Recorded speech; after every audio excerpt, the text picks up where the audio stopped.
Good morning, class. Backbone straight. Straight backbone. Once again, I would like to remind you, those who are sitting in their comfortable zone, they are required to separate themselves.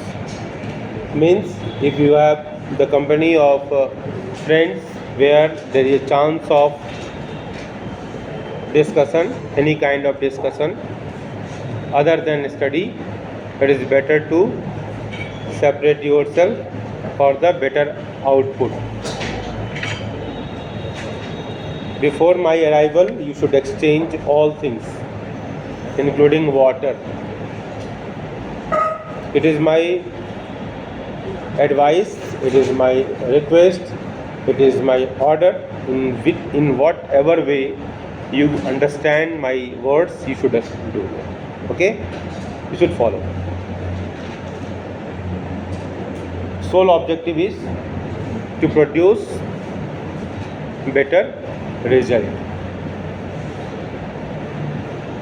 Little bit flashback is required in every lesson we do so. And today also I am just seeing few new faces has joined the class, and this is the greatest hurdle for a better output. Especially the subject, it is a ruling and it is a true, equally true for all subjects. But when it comes to the subject like our, that is economics, it is a very much true, and you should follow strictly. Don't be absent in the class. Maintain regularity. Otherwise, you will miss. So I am making these videos to compensate that. Okay, it is quite helpful, because when kind of response I am getting privately, so I am motivated to make such videos, so that if anybody is missing, they will be in touch and they will come to know what is going in the class. Okay, got a point? I am unable to do at home because a lot of extra time is required for that, so it is better to do that here. Now, in previous class, once again, it's a very important concept, and throughout the journey of national income accounting, this concept will pinch you. This concept will disturb you if you have not understood it with clarity. And that's why since it is a beginning, and I am just revising it through flashback. Okay, so previous class we talked about domestic territory. Am I right? Yes. Respond properly, loudly, so that I can get energy from you. What a point? Yes. In the previous class we talked about domestic territory, and very clearly or very authentically, very in easy mode, we said that domestic territory मैं इसको ऐसे बनाने का प्रयास करता हूँ. This is a political frontier. Political frontier मतलब इस भूभाग, ये सारा भूभाग भारत का है, भारत के लोग रहते हैं, भारत का पॉलिटिकल सिस्टम चलता है, इलेक्शन होते हैं और हम अपने इलेक्टेड रिप्रेजेंटेटिव जो है उनको चूज़ करते हैं. ओके, तो ये concept very much known to all. Okay, political frontier. और आपकी बुक में 1, 2, 3 करके कुछ कॉन्सेप्ट दिए हुए हैं, है ना? आपकी बुक में दिया हुआ, दूसरे यूनिट के स्टार्ट में दिया हुआ है ना? तो उस कॉन्सेप्ट में प्लस कर देना है 1 + 2 + 3 और is equal to domestic territory. ठीक है, डोमेस्टिक टेरिटरी. अब इन तीनों चीज़ों को ध्यान रखिए. तो समझ में आ गया?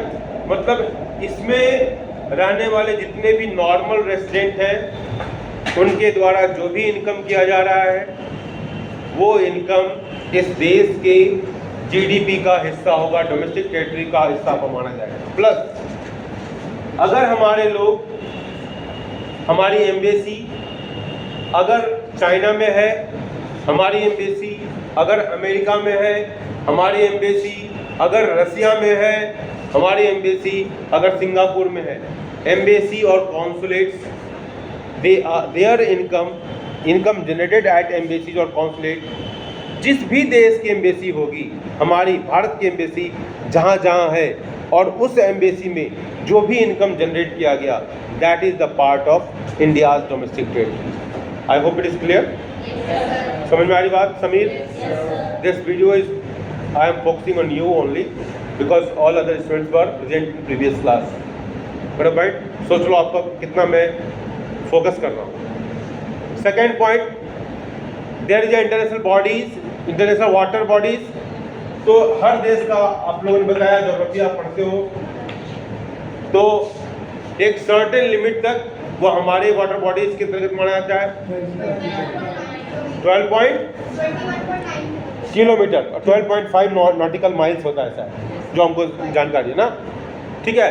तो 21.9 किलोमीटर तक जो हमारा एरिया है वो भारत का पानी है, मतलब इसके अंदर वो हमारी पॉलिटिकल टेरिटरी का हिस्सा हुआ, ठीक है।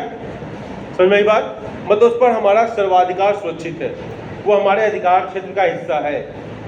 वहाँ पर होने वाली जो भी एक्टिविटीज़ है वो तो हमारे डोमेस्टिक टेरिटरी का हिस्सा होगा ही, ठीक है।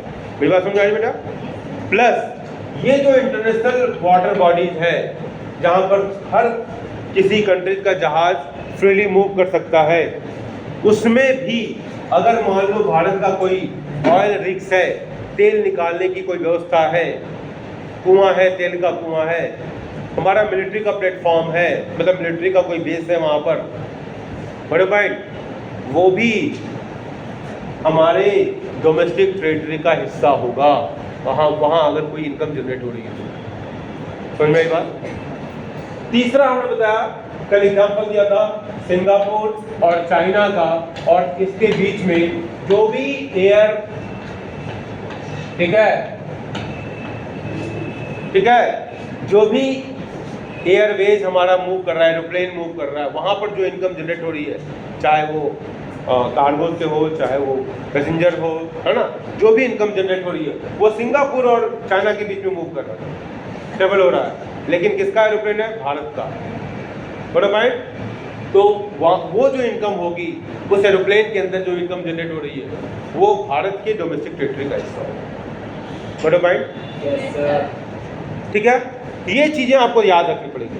तो इसके अंदर जितने भी नॉर्मल रेजिडेंट होंगे, है ना, वहाँ जो रहने वाले मूल निवासी हैं वो सब नॉर्मल रेजिडेंट तो ही है, क्योंकि एक साल से ज़्यादा रह ही रहे हैं, प्लस विदेशी भी अगर वहाँ एक साल से ज़्यादा रह रहे हैं, ठीक है, तो उनका भी जो इनकम जनरेट होगा, मतलब यहाँ पर अगर विदेशी कोई है, अमेरिकन है, अमेरिकन कंपनी है, यहाँ एक साल से ज़्यादा रह रही है, वो नॉर्मल रेजिडेंट हो जाएगी, और नॉर्मल रेजिडेंट हो जाएगी तो डोमेस्टिक टेरिटरी का हिस्सा होगा, तो उसका जो इनकम होगा डोमेस्टिक टेरिटरी में आएगा। समझ आ रही बात? समझ आ रही बात? डिस्टर्ब तो नहीं हो, है ना? कोई डिस्टर्ब नहीं है हमसे, है ना? किसी को कोई अपॉर्चुनिटीज दिया गया, किसी को कोई अपॉर्चुनिटीज नहीं दिया गया, उसके पीछे खास वजह होंगी, ठीक है। इसलिए किसी को नाराज़गी नहीं रखनी है, मन में उदासी नहीं लानी है, बड़ा पॉइंट, एक मात्र उद्देश्य है आपका भला, ठीक है। चलिए थोड़ा, हाँ,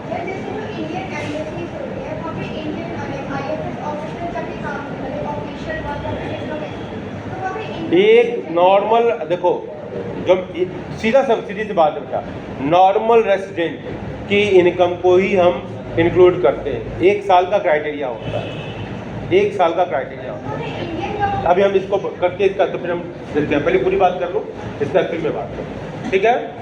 बड़ा पॉइंट, एक पूरी बात कर लेंगे बेटा, तब अधूरी बात, ये बात समझ में आ रही है, ताकि बीच में किसी को मैं एक कॉन्सेप्ट को देने के बाद, पढ़ाने के बाद उसको रिपीट भी करता हूँ, है ना, ताकि दिमाग में पहले बैठ जाए। इसके बाद फिर हम उसको आपको सेफ टाइम देंगे। तो ये बात समझ लो पहले, ये फ्रंटियर है, हाँ, political frontier plus embassies plus water bodies, ये वाला कॉन्सेप्ट, ऑयल रिग्स, शिप वगैरह का जो कॉन्सेप्ट है, प्लस ये एयरवेज वाला जो कॉन्सेप्ट है, सब मिला के हमारा डोमेस्टिक टेरिटरी हुआ। यहाँ रहने वाले जितने भी नॉर्मल रेजिडेंट होंगे, यहाँ पर बताया अमेरिकन कंपनी है, यहाँ पर है, वो भारत की डोमेस्टिक टेरिटरी का हिस्सा होगा। अमेरिकन आदमी है, यहाँ पर है, लेकिन वो भारत की डोमेस्टिक टेरिटरी का हिस्सा होगा। लेकिन ऐसा अमेरिकन आदमी जो टूर पर आया हो, जो यहाँ घूमने के लिए आया हो, भारत में मैच हो रहा है क्रिकेट का, मैच देखने के लिए आया हो, ठीक है, और अगर कोई इनकम जनरेट कर देता है तो वो क्या होगा, ये हमारे देश की डोमेस्टिक टेरिटरी में नहीं माना जाएगा, वो नॉर्मल रेजिडेंट नहीं है। नॉर्मल रेजिडेंट का ही तो हम क्या कर रहे हैं, एक साल की इनकम को ही कैलकुलेट कर रहे हैं, ठीक है। तो ऐसे छोटी छोटी चीज़ों को हम इग्नोर करते हैं, ठीक है। इकोनॉमिक एक्टिविटी कर दिया नहीं, ठीक है, समझ रहे हो मेरी बात। तो ऐसे जितने भी लोग होंगे वो नॉर्मल रेजिडेंट माने ही नहीं जाएंगे। इनकम के लिए ज़रूरी है, जीडीपी के लिए ज़रूरी है कि वो इनकम एक साल के अंदर सकता, एक साल का टाइम पीरियड, ठीक है, एक साल का मिनिमम टाइम पीरियड, एक साल से रह रहा हो तब वो नॉर्मल रेजिडेंट माना जाएगा, और तब उसका इनकम जनरेट होगा, तब उसका पार्ट होगा। मेरी बात समझ लो, ठीक है। अब 2 दिन में कोई आएगा, कैलकुलेशन कितना मुश्किल हो जाएगा, ठीक है। तो वो ऐसे कोई इनकम नहीं कर। अब ये तो हमने बोल दिया कि कौन कौन से हमारे नॉर्मल रेजिडेंट होंगे, उनके उन्हीं का जीडीपी में इंक्लूड करेंगे हम, समझ में आई बात। एक साल वाला क्राइटेरिया है। दूसरा है उनका इकोनॉमिक इंटरेस्ट। इकोनॉमिक इंटरेस्ट जहाँ पर वो पैसा खर्च करते हैं, है ना, जहाँ पर उनका इकोनॉमिक इंटरेस्ट है।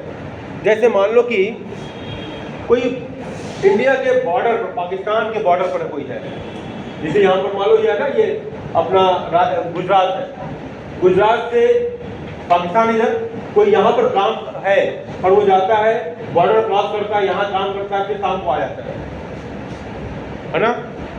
तो ऐसे लोग जहाँ रहते हैं वो वहाँ के नॉर्मल रेजिडेंट माने जाते हैं।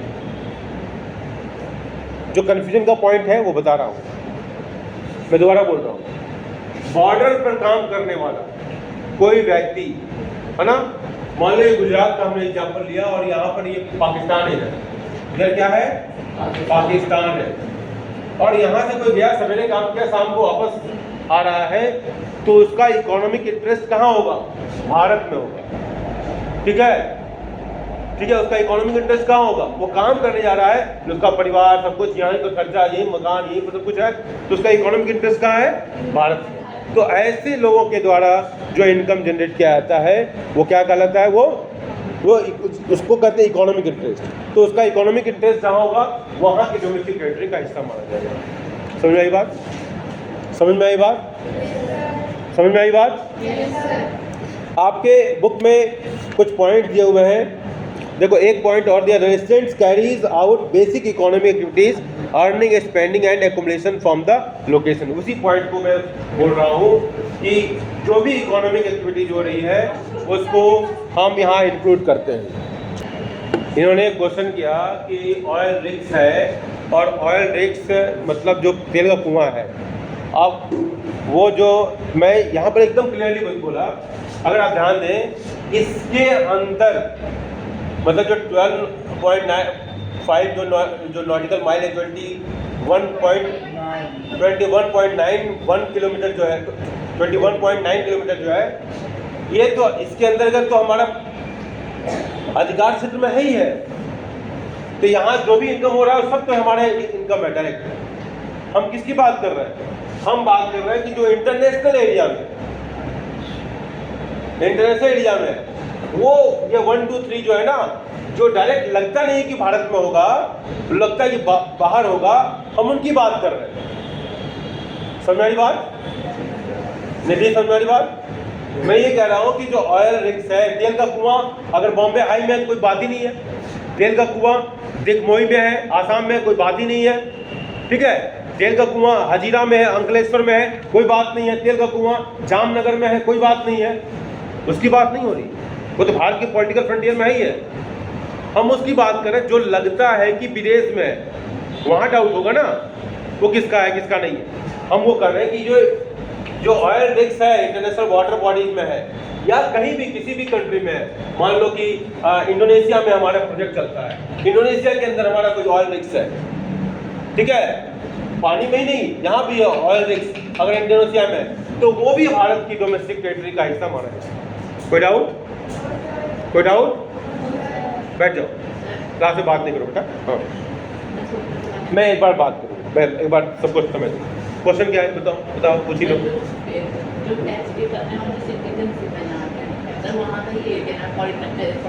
हाँ, पॉलिटिकल फ्रंटियर, ठीक है। टैक्स तो हर आदमी पे नहीं करता ना बेटा, टैक्स तो हर आदमी पे नहीं करता ना। हाँ, हर आदमी कहाँ टैक्स पे करता है?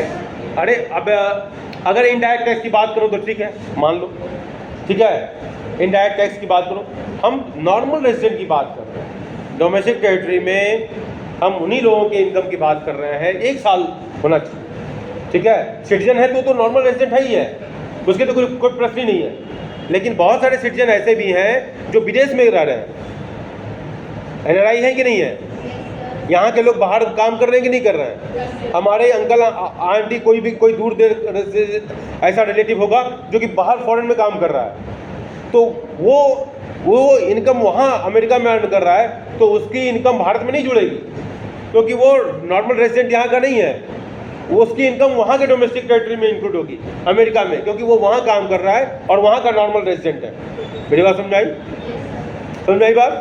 एक इंडियन अगर अमेरिका में 1 साल रह गया तो वहाँ जो भी इनकम जनरेट करेगा वो वहाँ के डोमेस्टिक टेरिटरी का हिस्सा होगा। मैं रिपीट कर रहा हूँ, जो जहाँ रह रहा है, मैं दोबारा बोल रहा हूँ, हमें इंडियन आर्मी अमेरिका में है। इंडियन आर्मी कहाँ है? अमेरिका में। हम एम्बेसी नहीं बोल रहे हैं, अभी एम्बेसी नहीं बोल रहे हैं। इंडियन आर्मी कहाँ है? अमेरिका में। वो अमेरिका का नॉर्मल रेजिडेंट है, जो ध्यान दो, ठीक है। इंडियन मैन कहाँ है? अमेरिका में है। अमेरिका का क्या है? अमेरिका का नॉर्मल रेजिडेंट है, ठीक है। हो सकता है कि नहीं हो सकता है? 1 साल से अधिक रह सकता है कि नहीं सकता है? वहाँ का सिटीजनशिप लोग ले लेते हैं, जो सिटीजनशिप ले लेंगे तो गए, खत्म कहानी हुई, तो वहाँ के डोमेस्टिक टेरिटरी में तो होगा ही होगा। लेकिन अगर कोई आदमी 2 साल वहाँ रह गया तो 2 साल जो भी वहाँ काम कर रहा है वो वहाँ की डोमेस्टिक टेरिटरी का हिस्सा होगा। मेरी बात समझ लो, ठीक है। बड़ा पॉइंट, यही मैं बात कर रहा हूँ कि नॉर्मल रेजिडेंट वहाँ के डोमेस्टिक टेरिटरी का हिस्सा होगा, भारत के नेशनल इनकम का हिस्सा होगा, लेकिन वहाँ के डोमेस्टिक टेरिटरी का हिस्सा होगा। समझ में आई बात? किसी बात को मैं कह रहा हूँ। अब किन किन लोगों को इंक्लूड नहीं करेंगे, ठीक है। आप लोगों को देखो पॉइंट नंबर, आप देखो, फॉरेन टूरिस्ट एंड विजिटर्स, इसकी चर्चा हमने कर लिया, ठीक है। फॉरेन टूरिस्ट एंड विजिटर्स, वो आते हैं, कम समय के लिए आते हैं, हाँ बिल्कुल, समझ में आ रही बात? तो उनकी जो इनकम होगी वो हमारी डोमेस्टिक टेरिटरी का हिस्सा नहीं है। नॉर्मल रेजिडेंट हो गए तो डोमेस्टिक टेरिटरी का हिस्सा होगा। नॉर्मल 1 साल की इनकम हम लेते हैं ना बेटा, नॉर्मल रेजिडेंट रहना चाहिए, ठीक है। नॉर्मल रेजिडेंट का मतलब ये नहीं है कि आप उस देश के नागरिक बन गए हैं, ये ध्यान लेना। नॉर्मल रेजिडेंट का मतलब ये नहीं है कि आप उस देश के नागरिक बन गए, आप नॉर्मली वहाँ रह रहे हैं, और हम चूंकि 1 साल की इनकम ही जोड़ते हैं इसलिए हम उसको इंक्लूड कर रहे हैं। खोलने दो ना, अच्छी बात है, खोले। 1 साल की इनकम होगी तो जोड़ेंगे। नॉर्मल रेजिडेंट का मतलब आदमी से ही केवल मतलब नहीं है, कंपनी को भी नॉर्मल रेजिडेंट का हिस्सा माना गया है। Normal resident means individual as well as companies, institutions. मेरी बात समझ में आई? लिख लो, normal resident includes individual as well as institutions.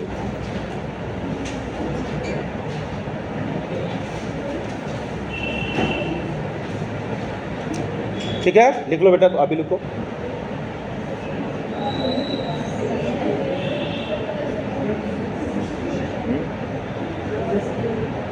पहले लिख लो इस बात को, normal resident includes individual as well as institutions, ठीक है।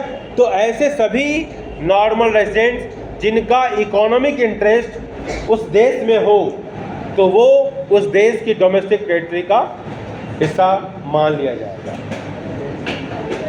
ठीक है, ठीक है, ठीक है। तो पहला,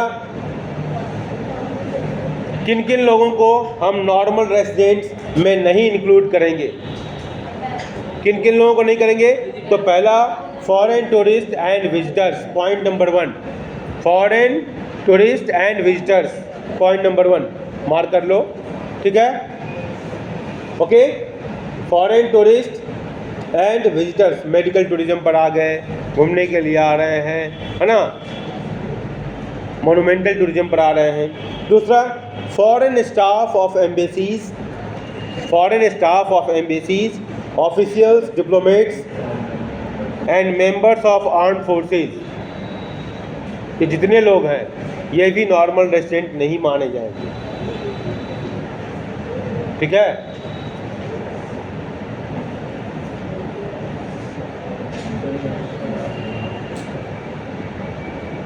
दे are also not the normal resident. जिस कंट्री में लोकेटेड है, हाँ, एम्बेसीज का स्टाफ है, ठीक है, तो वो नॉर्मल रेजिडेंट्स नहीं माना जाएगा, फॉरेन स्टाफ ऑफ एम्बेसीज, ठीक है। Foreign staff, embassies, official, diplomats and member of the armed forces of the foreign country located in the given country are not the normal resident, ठीक है, ठीक है।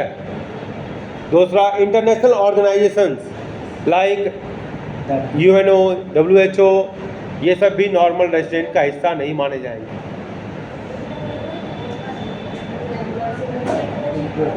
जहाँ भी UNO में काम कर रहा है, ठीक है, जिस कंट्री में लोकेटेड है और वहाँ पर कोई काम कर रहा है, तो वो नॉर्मल रेजिडेंट नहीं माना जाएगा जी उस कंट्री का, ठीक है। तो उसका इकोनॉमिक इंटरेस्ट अपने कंट्री में लाई करता है, इसलिए। Next, employees of international organisations, employees of international organisations are considered as a resident of the country to which they belong and not the international area. इसको क्लियरिटी देने के लिए देखो, ध्यान सुनो, एग्जाम्पल देखो। An American working in UNO, American कहाँ काम करता है? UNO में। लोकेटेड कहाँ है? इंडिया में। अमेरिकन है, ऑफिस कौन सा है? UNO का। लोकेशन कहाँ है? इंडिया में। वो कहाँ का ट्रीट किया जाएगा नॉर्मल रेजिडेंट? अमेरिका का, क्योंकि उसका इकोनॉमिक इंटरेस्ट अमेरिका में है, ठीक है। उसका इकोनॉमिक इंटरेस्ट कहाँ होगा? अमेरिका में। इंटरनेशनल बॉडीज़ के लिए ये कहा जा रहा है, बड़े भाई, ठीक है। इसको एक और एग्जांपल से देखो, आपके बुक में देखो दिया हुआ है। इट मीन्स, देखो, however if the employee are working for more than 1 year, देखो ध्यान दो, मैं जिसको मैं पहले बोल चुका हूँ। If the employee are working for more than 1 year in such international institutions, ध्यान देंगे, then they become the normal resident of the country in which such institutions are located. 1 साल का क्राइटेरिया, ठीक है।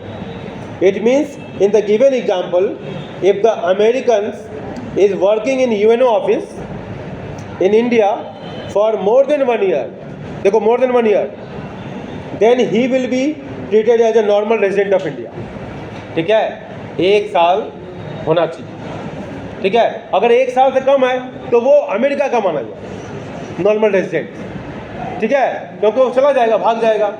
हमारा कैलकुलेशन का हिस्सा क्या होता है? 1 साल की इनकम को लेते हैं हम, ठीक है। तो 1 साल अगर रह गया, वो UNO के ऑफिस में रह गया, अमेरिकन है, इंडिया में UNO का ऑफिस है, अमेरिकन काम कर रहा है उसमें, और 1 साल से कम रहा तो उसका इकोनॉमिक इंटरेस्ट अमेरिका माना जाएगा, और 1 साल से अधिक हो गया उसका इकोनॉमिक इंटरेस्ट इंडिया माना जाएगा, और इंडिया का नॉर्मल रेजिडेंट माना जाएगा, और यहाँ के GDP का हिस्सा। अब समझ में आ गया।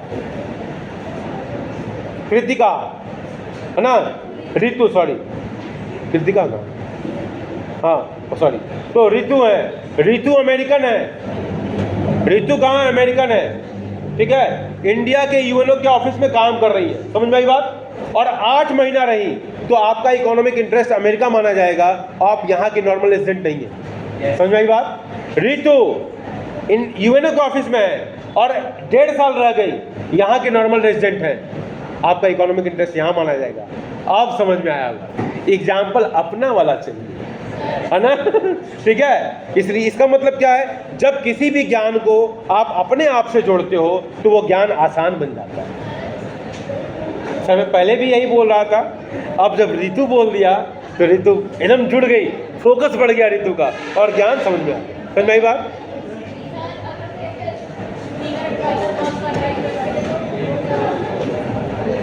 हाँ डिस्कस करते हैं बेटा। जो समझ में आया तो जोर से बोलो थैंक यू।